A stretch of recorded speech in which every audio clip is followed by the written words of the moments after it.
Radhe Radhe প্রিয়ন। Pride সাহিত্য YouTube চ্যানেলে তোমাদের স্বাগত জানাই। Madam and student love story শেষ পার্ট। লেখিকা গল্পের রানী, কণ্ঠে SM।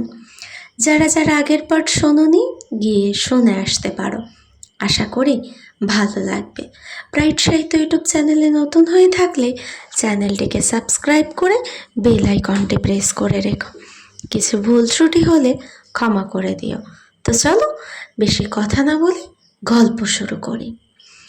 রাতের চাঁদ পুরো আকাশে উজ্জ্বল, বাড়ির ছাদে বাতাসে হালকা ঠান্ডা, আর নিচে তিনটে বাচ্চা গভীর ঘুমে। অনন্য এবং আরোহী একা বাগানে দাঁড়িয়ে আছে। আরোহী ধীরে অনন্যর হাতে হাত রাখল। আজ দেখেছিস, আমরা সব হারিয়েছি, সব কষ্ট করেছি, কিন্তু শেষমেশ আবার একে অপরের কাছে ফিরে এসেছি। অনন্য চোখে জল ধরে বলল, আমি ভেবেছিলাম আমি সব হারিয়েছি, কিন্তু তোমার হাত ধরে এখন বুঝতে পারছি আমরা একসাথে থাকলে সব ঠিক হয়ে যায়।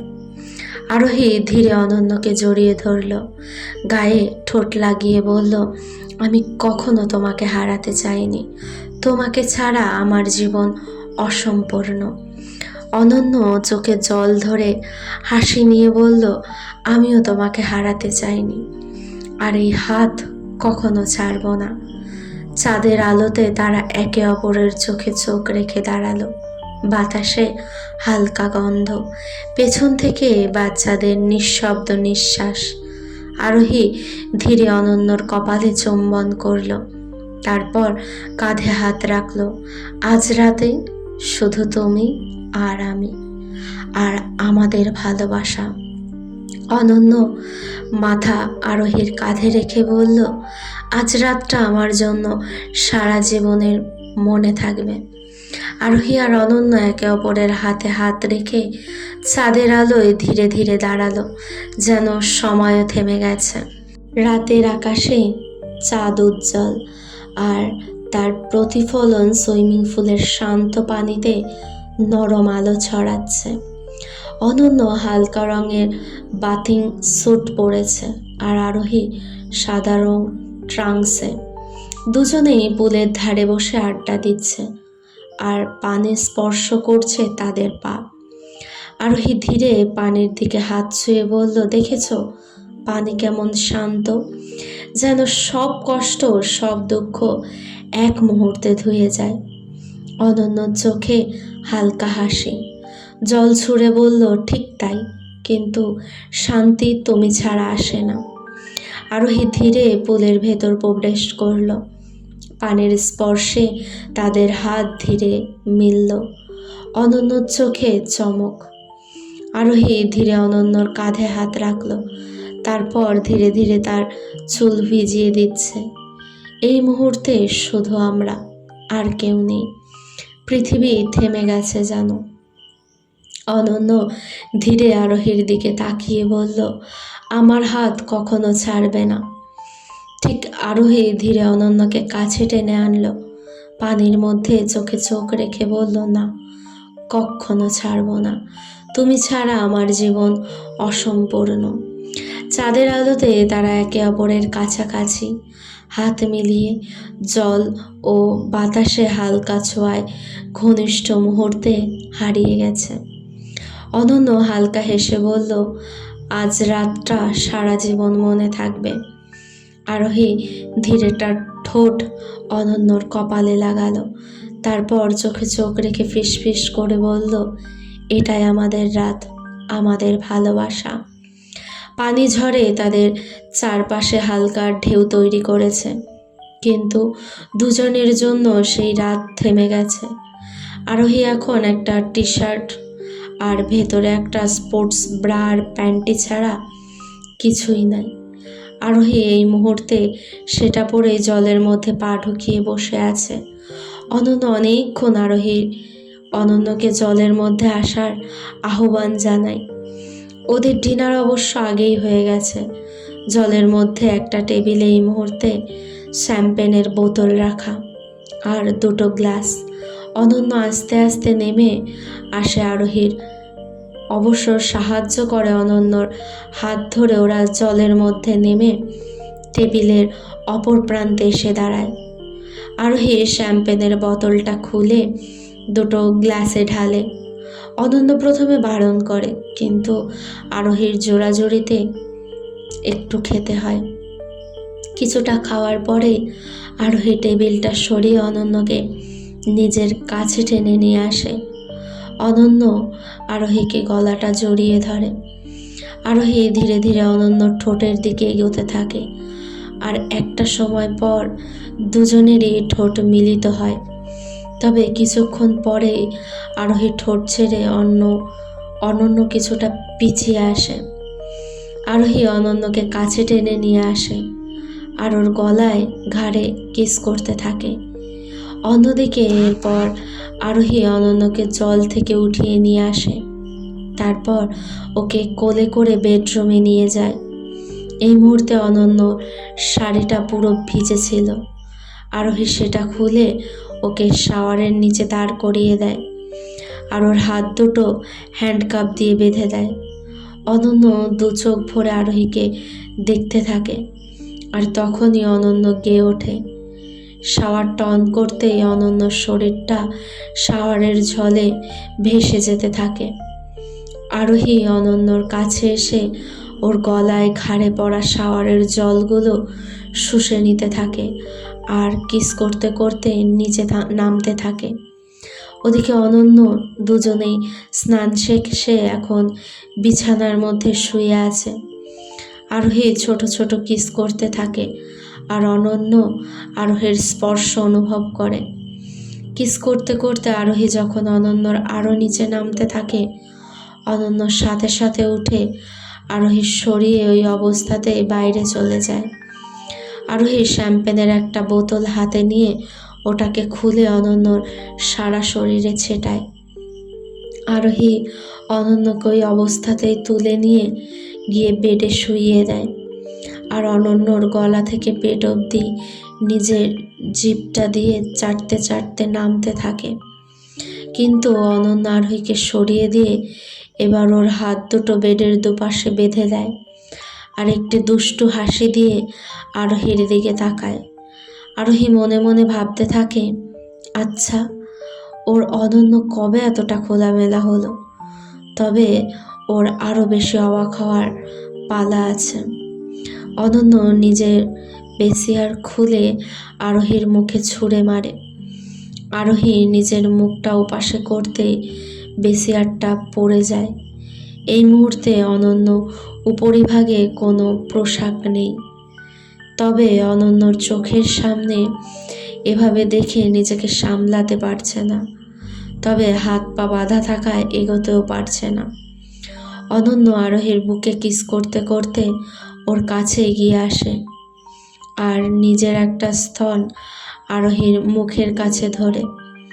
আরোহী মনের সুখে সেটাকে বাইট করতে শুরু করে, তবে অনন্য সরিয়ে নেয় না।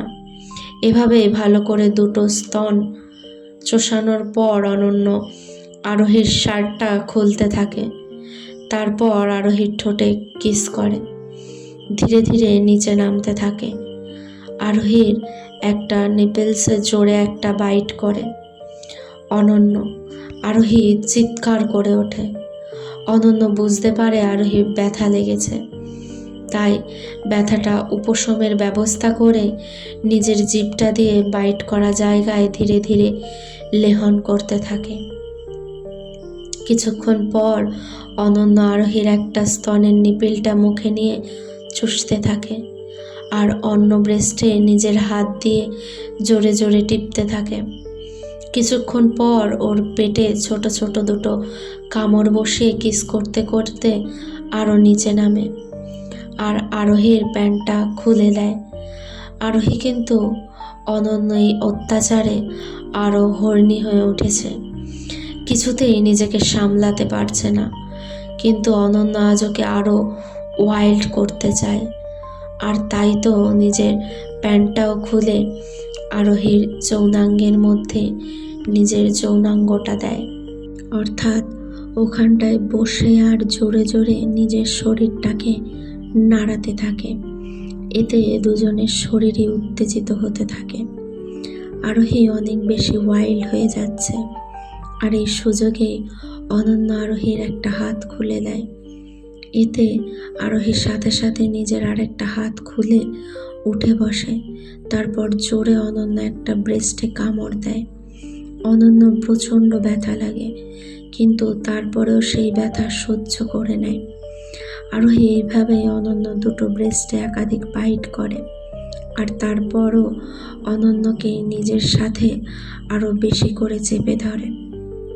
দুজনের ব্রেস্টে একের অপরের সাথে ঘষা খাচ্ছে, আর যৌনাঙ্গ একে অপরের যৌনাঙ্গের সাথে ঘর্ষণ হচ্ছে।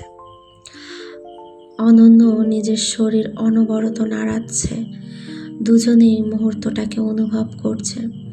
ওরা বুঝতে পারছে ওদের সময় আসন্ন। দুজনেই নিজের পজিশন চেঞ্জ করে, অর্থাৎ অনন্য যৌনাঙ্গে আরোহী নিজের জীব প্রবেশ করায়, আরোহী যৌনাঙ্গে অনন্য নিজের জীব প্রবেশ করায়। আর তারপর চলতে থাকে আবার সেই খেলা। প্রায় অনেকক্ষণ উপর নিচ করার পর অবশেষে দুজনের শরীর ঝাঁকিয়ে বেরিয়ে আসে কামরস। দুজনেই নিজেদের মুখটা মুছে একে অপরের ঠোঁটে কিস করে। আরোহী আর অনন্য ঠোঁট একটা কামড় বসায়, সেটাও সহ্য করে নেয়। তারপর আরোহী অনন্যর গলায়, ঘাড়ের সমস্ত শরীরে ছোট ছোট বাইট করতে থাকে। অনন্যর কোন অংশ কম না যায়, সেও আরোহীর কানের লতিতে একটা কিস করে। নিজের জিভটা আরোহীর কানের ফুটোয় ঢোকায় আর হালকা করে খুঁজ করতে থাকে। এতে যেন আরোহী আরও বেশি বেপরোয়া হয়ে যায়। সে আবার অনন্যর গলায় কিস করতে করতে নিজের দুটো আঙুল অনন্যর যৌনাঙ্গে প্রবেশ করায়। অনন্য আরোহীর গলায় কিস করতে করতে নিজের দুটো আঙুল আরোহীর যৌনাঙ্গে প্রবেশ করায়। এভাবে ওরা একে অপরকে নানা রকমভাবে প্লেজার দিতে থাকে। আর একটু পর দুজনেরই শরীর ঝাঁকিয়ে আবার সেই কামরস বেরিয়ে আসে। এবার তারা দুজনেই ক্লান্ত হয়ে পড়ে। তারপর একে অপরকে জড়িয়ে ধরে ফ্রেশ হয়ে এসে ঘুমিয়ে পড়ে। সকালের হালকা রোদ ঘরে ঢুকছে। আরোহী পাশেই ঘুমিয়ে আছে, হালকা হাসি মুখে। আরোহী হাত তার দিকে ছড়ানো, যেন ঘুমের মধ্যেও অনন্যকে রক্ষা করছে। অনন্য ধীরে ধীরে হাত ছুঁয়ে বলল, তুমি এখনো এখানে আছো? আরোহী চোখ ধীরে খুলল, হালকা হেসে বলল, কোথায় যাবে? আমি তো ছাড়তে পারবো না। অনন্য হেসে মাথা ঝুঁকিয়ে আরোহীর হাতে হাত মিলালো। গতকাল রাতটা সত্যি বিশেষ ছিল। আরোহী ধীরে ধীরে অনন্যর কপালে চুম্বন দিল, তারপর ফিসফিস করল, এভাবে প্রতিটা দিন শুরু হবে। তুমি পাশে থাকলে সব সুন্দর। পাহাড়ি বাতাসের মতো হালকা হাওয়া ঘরে ঢুকছে, আর দুজনকে ঘিরে শান্তি ভরে গেছে। ছোট্ট রুমের আলো, পাখির ঝলমল আর তাদের হাসি। সকালের এই মুহূর্ত যেন সময় থেমে গেছে। অনন্যা মাথা হেলিয়ে বলল, আজকের দিনটা শুধু আমাদের জন্য। আরোহী হেসে বলল, হ্যাঁ, আর যতদিন থাকবে আমি এই মুহূর্তকে ভুলব না। তাদের হাত মিলে গেল। চোখে চোখ রেখে সকালের শান্তি আর ভালোবাসা মিশিয়ে একটি নরম রোম্যান্টিক আবহ তৈরি করেছে। আরোহী সকালে অফিসে গিয়ে বসেছে। ডেস্কের পাশে অলি এসে বলল, ম্যাডাম, আপনার গালে একটু লালাপ দেখা যাচ্ছে। আরোহী নিজের গালটি অচেনাভাবে ছুঁয়ে দেখে হেসে ফিসফিস করল, হ্যাঁ, কাল রাতটা একটু বিশেষ ছিল। অলি চোখ বড় করে জিজ্ঞেস করল, বিশেষ? কী ধরনের বিশেষ? আরোহী সামান্য লাজুক হয়ে মাথা নাড়ল, কিন্তু নিজের মনে হাসছিল। শুধু আমি খুব কাছ থেকে কারো সঙ্গে সময় কাটিয়েছি। অলি কিছু বলতে পারল না, শুধু হেসে পেছনে সরে গেল। আরোহী জানলো তার মনে সেই রাতের মুহূর্তগুলো এখনো উজ্জ্বল, আর গালের লালাভও তার হৃদয়ের উচ্ছ্বাসের নীরব চিহ্ন। দুপুরের সময় আরোহী অফিসে ব্যস্ত কাজ করছে। হঠাৎ অনন্য এসে চুপচাপ তার ডেস্কের পাশে দাঁড়ালো। আরোহী তাকিয়ে বলল, ওহ, তুমি কি এসে আমার কাজের সব চাপ কমাতে এসেছো? অনন্য হেসে বলল, না, আসলে দেখছি আপনি পুরোপুরি ডুবে গেছেন কাজের মধ্যে, তাই একটু টেক কেয়ার করার জন্য। আরোহী অদ্ভুতভাবে চোখ বড় করে তাকালো। টেক কেয়ার কিভাবে? অনন্য ডেস্কের এক পাশে তার চা ও হালকা স্ন্যাক্স নিয়ে বসলো এবং একেবারে হঠাৎভাবে তার চেয়ারে পাশে ঘেঁষে বলল, প্রথমে পানীয়, তারপর একটু রিল্যাক্সেশন। আরোহী হেসে বলল, তাহলে আমি অনুমতি দিচ্ছি, কিন্তু শুধু কাজের ব্রেক পর্যন্ত। অনন্য তার হাত দিয়ে আরোহীর চেয়ারের পাশে কপালে হালকা ঠোঁট দিল। আরোহী হেসে বলল, ঠিক আছে, এই ব্রেকটা অনেক মজার হবে। দুজনেই হাসতে হাসতে কাজের মাঝে ছোট্ট ছোট্ট রোম্যান্টিক মুহূর্তটা উপভোগ করল। অফিসের সেই মজা আর যত্নের যত্ন দুজনের মধ্যকার বন্ধন আরো ঘন করে দিল। দুপুরের অফিস, আরোহী ডেস্কে ডকুমেন্টে ডুবে আছে। সন্ধ্যা নেমে এসেছে, অফিসের লাইটগুলো নিভে গেছে। অনন্য আর আরোহী দুজনেই লিফট দিয়ে বের হয়ে রাস্তা দিয়ে হাঁটছে। বাতাস হালকা ঠান্ডা, আর শহরের বাতাসে খানিকটা বর্ষার পরের তাজা সুবাস। আরোহী হালকা হেসে বলল, আজ অফিসে তোমার ফানি অ্যাক্সিডেন্টটা সত্যি মজার ছিল। অনন্য মাথা ঝোঁকাতে হেসে বলল, হয়তো একটু আনন্দ দরকার ছিল। আরোহী তার হাতটি ধীরে ধীরে ধরল। চোখে তাকিয়ে, অনন্য, তোমার সঙ্গে এই ছোট ছোট মুহূর্তগুলো অনেক মূল্যবান। তুমি জানো তুমি কতটা খুশি দাও? অনন্য একটু লজ্জায় চোখ নামিয়ে বলল, তুমি জানো তোমার পাশে থাকলে আমি স্বাভাবিকভাবেই হাসি। মৃদু বৃষ্টি শুরু হলো। ছোট ছোট ফোঁটা তাদের কাঁধে পড়তে লাগলো। ছোট ছোট ফোঁটা তাদের কাঁধে পড়তে লাগলো। আরোহী হালকা হেসে বলল, বৃষ্টি, কি মজা হবে। অনন্যর ঠোঁট সামান্য কাঁপিয়ে বলল, হ্যাঁ, কিন্তু আমার পায়ের জুতো ভিজবে। আরোহী হেসে বলল, চিন্তা নেই, আমি আছি। তারপর আরোহী ধীরে ধীরে অনন্যকে তার কাঁধের দিকে টেনে নিল, যেন বৃষ্টির ফোঁটা কিছুতেই বাধা দিতে না পারে। তারা দুজন হাসছিল, বাতাসের মধ্যে আর একটু বেশি কাছে এসে বৃষ্টি ভেজা হালকা রোম্যান্টিক মুহূর্ত, আর আরোহীর কাছে নিরাপদ বোধ। তারা দুজন একসঙ্গে দাঁড়িয়ে থাকলো। পৃথিবীর সব ঝামেলা যেন হঠাৎ হারিয়ে গেছে। বৃষ্টি এখন একটু বেশি পড়ছে। রাস্তার ছোট ছোট জলাশয়ে আয়নার মতো তাদের প্রতিচ্ছবি পড়ছে। আরোহী ছোট একটি ছাতা বের করলো, আর অনন্য বললে, এই নাও, ভিজবে না। অনন্য হেসে বলল, তুমি ছাড়া আমি ভিজতে পারতাম। আরোহী হাতে ছাতা ধরে আর অন্য হাতে ধীরে ধীরে অনন্যর হাতটি ধরল। তারা ধীরে ধীরে হাঁটতে শুরু করলো।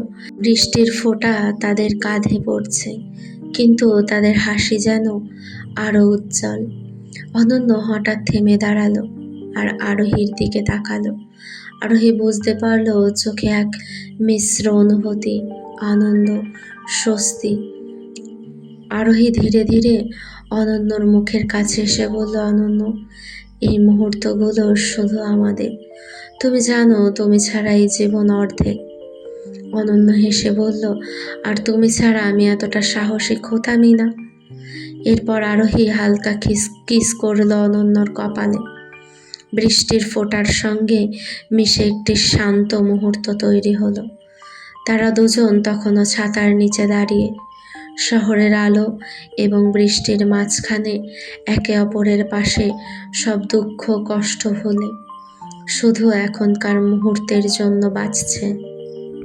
বাসায় প্রবেশ করতে আরোহী ছোট্ট আরু আর অনিয়াকে দেখে হেসে উঠল। আরু আর অনিয়া একসাথে ছুটে এসে আরোহীর চারপাশে ঘুরতে লাগলো। আরু উল্লাসিত কণ্ঠে ডেকে উঠল। অনিয়ার সাথে সাথেই যোগ করলো। আরোহী হেসে বলল, দুজনেই তো আমাকে ঘিরে ফেলেছ। দেখছি এই বাড়ি এখন আরো রঙিন হয়ে গেছে। অনন্য হেসে বলল, তোমরা দুজনেই এত মজা করছো যে বাচ্চারা ছোট ছোট খেলনার মতো করে আরোহীর পায়ে লাফাতে লাগলো। আর আরোহী হালকা করে তাদের ধরে উঠিয়ে ঘোরালো। আর বৃষ্টির পরে ঘরের ভেজা বাতাসের মতো মজা সবখানেই ছড়িয়ে পড়ল। অনন্য পাশে এসে বলল, দেখেছো, এই মুহূর্তগুলোই জীবনের আসল আনন্দ।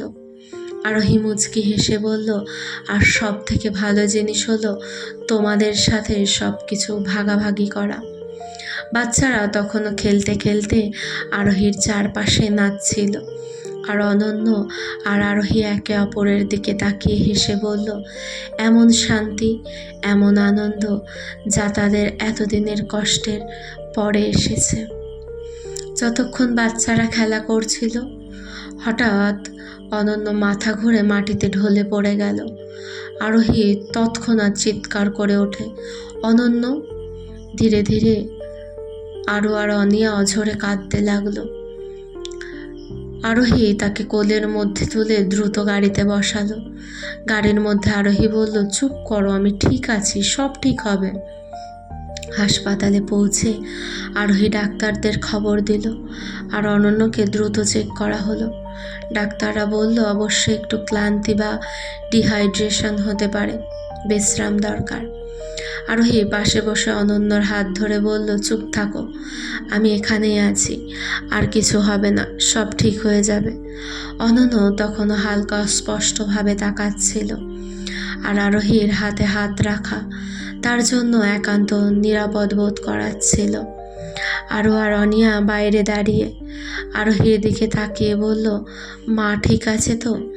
আরোহী হাসতে হাসতে বলল, হ্যাঁ, এখন মা ঠিক আছে, সব ঠিক হয়ে যাবে, সব ঠিক হয়ে যাবে। অনন্যকে বেডে শুইয়ে স্যালাইন দেওয়া হয়েছে। আরোহী তার পাশে বসে আছে হাত ধরে। অনন্য ধীরে ধীরে চোখ খুলে বলল, আরোহী। আরোহীর সাথে সাথে ঝুঁকে বলল, আমি আছি, ভয় পেও না। ঠিক তখন ডাক্তার এসে আরোহীকে বাইরে ডাকলেন। ডাক্তার ধীরে বললেন, দেখুন, ভয় পাওয়ার কিছু নেই, কিন্তু একটা গুরুত্বপূর্ণ বিষয় আছে। আরোহী চিন্তিত হয়ে বলল, কি হয়েছে ডাক্তার? অনন্য যে মেমোরি লস হয়েছিল সেটা পুরোপুরি যায়নি, কিন্তু আপনাদের সাথে থাকতে থাকতে পুরনো স্মৃতিগুলো ধীরে ধীরে ফিরে আসছে। আরোহী অবাক, মানে ওর সব মনে পড়ে যাবে? ডাক্তার বললেন, হ্যাঁ, সম্ভব, কিন্তু সমস্যা হলো সব স্মৃতি একসাথে ফিরলে মাথা ঘোরা, অজ্ঞান হয়ে যাওয়া, ইমোশনাল ব্রেকডাউন হতে পারে। আরোহীর চোখ ভিজে গেল। তাহলে এখন কি করব? ডাক্তার বললেন, ওকে কোনো শক দেওয়া যাবে না, ধীরে ধীরে সব মনে পড়তে দিন, ওর পাশে থাকুন, আপনারাই ওর সবচেয়ে বড় ঔষধ। অনন্যর মনে পড়া শুরু হলো। আরোহী আবার কেবিনে ঢুকলো। অনন্য জানলার দিকে তাকিয়েছিল। ধীরে বলল, আরোহী, আজ হঠাৎ কিছু কিছু মনে পড়ছে। আরোহী ধীরে তার পাশে বসে হাত ধরল। কি মনে পড়ছে? অনন্য চোখ বন্ধ করে বলল, কলেজ, তুমি, বৃষ্টি, তুমি আমাকে প্রথমবার প্রপোজ করেছিলে। আরোহী অবাক, তোমার এটা মনে আছে? অনন্য হালকা হাসল। আর মনে আছে, তুমি বলেছিলে তুমি ছাড়া আমি বাঁচব না। আরোহীর চোখ দিয়ে পানি পড়ে গেল। আমি এখনো সেই কথাই বলি। অনন্য ধীরে তার হাত শক্ত করে ধরল। আমি সব ভুলে গিয়েছিলাম, কিন্তু তোমাকে না। মনে হয় আমার হৃদয় তোমাকে মনে রেখেছিল। আরোহী মাথা নিচু করে কাঁদতে লাগলো। অনন্য ধীরে বলল, আমি তোমাকে আবার নতুন করে ভালোবাসতে পারি? আরোহী কাঁদতে কাঁদতে হাসল। তুমি কখনো ভালোবাসা থামাওনি। হাসপাতাল থেকে বাড়ি ফেরার পর রাতে অনন্য ঘুমিয়েছিল। আরোহী পাশে বসেই ছিল। লাইট অফ, শুধু নাইট ল্যাম্প জ্বলছে। হঠাৎ অনন্য ঘুমের মধ্যে কাঁপতে শুরু করলো, তার কপালে ঘাম। সে ঘুমের মধ্যে আস্তে আস্তে বলতে লাগলো, না না, ব্রেক কাজ করছে না, গাড়ি থামছে না। আরোহী অবাক হয়ে তার দিকে তাকালো। অনন্য ঘুমের মধ্যে কাঁপছে। ওই ট্রাকটা কেন বারবার ধাক্কা দিচ্ছে? Please please. আরোহীর বুক ধক করে উঠল। অনন্য কাঁদতে কাঁদতে ঘুমের মধ্যেই বলছে, আমাকে মেরো না, প্লিজ আমাকে মেরো না, আমাকে একবার আরোহীর কাছে যেতে দাও। আরোহী আমার জন্য অপেক্ষা করছে, আমি আরোহীকে আর কষ্ট দিতে চাই না। এই কথা শুনে আরোহীর চোখ দিয়ে পানি পড়তে লাগলো। সে ধীরে অনন্যর হাত ধরল। আমি এখানে আছি, আমি কোথাও যাইনি। অনন্যর ঝাপসা স্মৃতি। অনন্য ঘুমের মধ্যেই বলতে লাগলো, গাড়ির ব্রেক ফেল হয়ে গেছিল, তারপর একটা ট্রাক এসে 2-3 বার ধাক্কা দিল, আমাকে রাস্তায় থেকে পানিতে ফেলতে চাইছিল। আরোহী অবাক হয়ে শুনছে, কিন্তু গাড়ি পানিতে পড়েনি। কেউ গাড়িতে পেট্রোল ঢেলে আগুন লাগিয়ে দিল। আরোহীর হাত ঠান্ডা হয়ে গেল। মানে এটা অ্যাক্সিডেন্ট না, কেউ অনন্যকে মারতে চাইছিল। অনন্য আবার বলল, আমি দরজা খুলে বের হতে চাইছিলাম, তারপর এক ধাক্কা, আমি পানিতে পড়ে যাই, তারপর কিছু মনে নেই। তারপর হঠাৎ অনন্য চিৎকার করে উঠল, আরোহী। আরোহীর সাথে সাথে তাকে জড়িয়ে ধরল। আমি এখানেই আছি। অনন্য ধীরে চোখ খুলল। সে বুঝতে পারছে না কি হয়েছে। আমি কি কিছু বলছিলাম? আরোহী চোখ মুছে বলল, হ্যাঁ, তুমি সব মনে করতে শুরু করেছ। অনন্য মাথা ধরে বলল, এটা অ্যাক্সিডেন্ট ছিল না, কেউ আমাকে মারতে চাইছিল। আরোহী ধীরে বলল, তাহলে আমাদের জানতে হবে কে এটা করেছিল। অনন্য ধীরে বলল, আমি একটা জিনিস মনে করতে পারছি, ট্রাকটার সামনে একটা নাম লেখা ছিল। আরোহী তাড়াতাড়ি বলল, কি নাম? অনন্য চোখ বন্ধ করে মনে করার চেষ্টা করল। আর কে ট্রান্সপোর্ট। আরোহী চুপ হয়ে গেল, কারণ এই নামটা সে আগে শুনেছে। আরোহী আর রাজেন মুখোমুখি। রাতে আরোহী রাজেনের বাসায় গেল। তার চোখে রাগ, কষ্ট, সন্দেহ সব একসাথে। আরোহী ঢুকেই বলল, ভাইয়া, আজ আমাকে সত্যি বলতেই হবে। তুমি কি অনন্যর অ্যাক্সিডেন্ট আর ওর কিডন্যাপ এইসবের সাথে জড়িত? রাজেন অবাক হয়ে তাকিয়ে রইল। তুই এসব কি বলছিস? আরোহী রাগে কাঁপছে। তুমি অনন্যকে আমার থেকে দূরে যেতে বলেছিলে, তুমি সব জানতেও, আর আরোকে কিডন্যাপও করা হয়েছিল। কেন কেন এসব করেছ? রাজেন চুপ করে বসে পড়ল। আমি অনেক ভুল করেছি, কিন্তু আমি কাউকে মারতে চাইনি, আর আমি আরোকে কিডন্যাপ করিনি। আরোহী চিৎকার করে বলল, মিথ্যে বলো না। তাহলে আরোকে কে কিডন্যাপ করেছিল? রাজেন সত্যি বলল। সে ধীরে ধীরে বলল, সেই দিন আমি মিটিংয়ের জন্য অফিসে যাচ্ছিলাম, তখন দেখি কয়েকজন লোক আরুকে তুলে গাড়িতে তুলছে। আরুকে তখন বেহুশ করা ছিল। আরোহী অবাক, কি? আমি সাথে সাথে গিয়ে তাদের থামাই, তাদের সাথে মারামারি হয়, তারা পালিয়ে যায়। তারপর আমি আরুকে আমার কাছে রেখে দিই, কারণ আমি ভয় পেয়েছিলাম যে লোকরা আরুকে নিতে এসেছিল তারা আবার আসতে পারে। আরোহীর চোখে পানি। তাহলে তুমি আরুকে বাঁচিয়েছিলে? রাজেন বলল, হ্যাঁ, আমি ভুল করেছি তোদের আলাদা করতে, কিন্তু আমি কখনো তোদের ক্ষতি চাইনি। আরোহী ধীরে বসে পড়ল। ভাইয়া, তুমি জানো তোমার জন্য আমরা কতটা কষ্ট পেয়েছি। রাজেনের চোখ ভিজে গেল। আমি ভেবেছিলাম আমি ঠিক করছি, আমি ভেবেছিলাম অনন্য তোর জীবন নষ্ট করবে, কিন্তু আমি ভুল ছিলাম, খুব বড়। আর আরোহী কাঁদতে কাঁদতে বলল, আমরা কেউ সুখী ছিলাম না। রাজেন ধীরে বলল, আমি সব ঠিক করতে চাই, এবার আমি তোদের পাশে থাকব। আরোহী ধীরে রাজেনকে জড়িয়ে ধরল। আমাদের আর আলাদা করো না। রাজেন বলল, এবার কেউ তোদের আলাদা করতে পারবে না। সেদিন বিকেলে আরব স্কুল থেকে বাসায় ফেরেনি। সাধারণত ড্রাইভার নিয়ে আসে, কিন্তু সেদিন ড্রাইভার এসে বলল, ম্যাডাম, আরব তো আজ স্কুল থেকে বের হয়নি। অনন্যর হাত থেকে পানির গ্লাস পড়ে গেল। কি বলছেন?